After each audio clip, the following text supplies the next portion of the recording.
Du 18 au 24 novembre, c'est la grande semaine des tout-petits à travers le Québec. Lundi dernier fut le jour qui marque le début des festivités avec une levée du drapeau de la grande semaine des tout-petits qui a été faite à l'Hôtel de Ville de Bonaventure. Des groupes de tout-petits, des employés et bénévoles du CPE de la Baie, de l'École François-Thibault et de la Maison de la Famille étaient présents pour l'occasion. Bon, les amis, c'est une grosse semaine pour vous. Hein? On est à 515 000 jeunes de 0-5 ans au Québec. C'est quand même beaucoup. On est fiers aujourd'hui de vous accueillir pour la semaine des tout-petits à Bonaventure. Et puis, je remercie les intervenants qui sont venus, service de garde, l'école, et puis Maison de la Famille aussi. Et puis, très, très heureux de vous recevoir. C'est beau? C'est qu'on va baisser le drapeau pour hisser le drapeau des tout-petits. D'accord? C'est la grande semaine des tout-petits. C'est quoi le but de cette semaine-là? Oui, c'est la semaine, c'est la 9e édition cette année. C'est une semaine très, très importante parce que vous savez que les jeunes, c'est notre présent, notre avenir. Donc, on veut le souligner durant la semaine. Et ça se fait dans 400 villes environ au Québec présentement, au moment où on se parle. Quelle couleur le drapeau? Mauve! Puis vert! C'est ça. Il va être beau, hein? Il va être tissé au mois de la semaine. Pourquoi c'est important pour la ville de Bonaventure de le souligner? Très important parce que la ville de Bonaventure, de plus en plus, nous avons de nouvelles familles qui habitent, qui y restent. Et puis les jeunes, on évalue autour de 150 jeunes, tout petits entre 0 et 5 ans à Bonaventure. Vous avez invité les membres du conseil à porter un petit roux-doudou. C'est quoi ça? C'est pour souligner justement la semaine des tout-petits. Un petit carré doudou, comme vous voyez ici. Donc, tout le conseil municipal, durant la semaine, va le porter. C'est parti, on applaudit!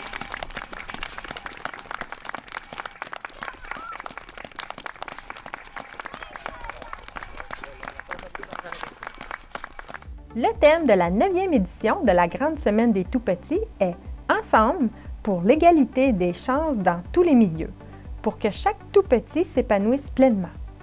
Ce thème découle que tous les enfants devraient avoir les mêmes opportunités de s'épanouir pleinement, sans égard au milieu où ils naissent et grandissent. Cette semaine est l'occasion idéale pour sensibiliser et informer tous les acteurs de tous les secteurs de la société sur les multiples bienfaits et les retombées positives des mesures et actions collectives mises en place en faveur de la petite enfance et de la périnatalité. Il est essentiel de reconnaître l'importance de ces initiatives qui jouent un rôle crucial dans le développement et le bien-être des enfants et des familles. Ça va vous permettre de vous épanouir. Les parents le savent aussi. Vous êtes très important, donc, l'épanouissement pour tous les gens de Bonaventure, tous les jeunes comme vous et puis ceux du Québec aussi, c'est important. Et puis, sans égard à la religion ou autre. Donc, c'est très, très important cette semaine-là. Donc, on le souligne, c'est la 9e édition. Ça va? Avez-vous des petites questions? Non, ça va? Est-ce que vous trouvez que le drapeau est beau? Oui! Ouais, hein? C'est beau? Il va être là toute la semaine. On va le... Ouais. Il va être présent, donc si vous passez avec vos parents en avant du drapeau, vous allez le voir toute la semaine, le drapeau va être là toute la semaine, il va être installé à cet endroit-là. Vous allez pouvoir le montrer à vos parents. Regarde, j'étais là aujourd'hui quand monsieur le maire a monté le drapeau. La semaine passée, vous avez gagné les élections partielles en tant que maire. D'après vous, pourquoi que vous avez été élu? Bien, écoutez, sûrement mon expérience passée comme conseiller dans les 7 dernières années m'ont aidé.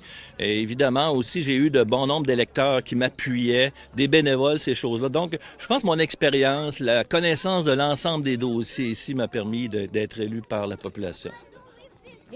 Comment vous allez faire pour créer un lien de confiance avec les citoyens? Bien, je vous dirais que le lien de confiance est déjà amorcé depuis quelques mois, depuis que je remplace le maire Odette. Donc, je mise beaucoup sur 3 axes, le respect, la confiance et aussi la communication qui est très, très importante, l'écoute aussi. Donc, c'est très, très important. Vos priorités pour la prochaine année? Ma priorité, évidemment, c'est de continuer les dossiers déjà amorcés qui sont nombreux. Et puis, on verra par la suite, parce que dans un an, c'est court pour réaliser plusieurs dossiers. Donc, on vise beaucoup l'environnement, évidemment, les dossiers comme l'habitation, le logement, toutes ces choses-là, c'est très, très important et la vie sociale en général de tous nos concitoyens et concitoyennes. Il va y avoir, ça veut dire, une élection en novembre 2025. Oui. Est-ce que vous vous êtes intéressé à vous représenter? Oui, c'est dans mes projets. On verra, on va laisser passer la première année là, qui reste, là, mais maintenant, oui, c'est dans mes projets parce qu'il y a beaucoup de dossiers et beaucoup de choses qui me tiennent à cœur que je veux mener à terme. Bien, merci beaucoup. Plaisir.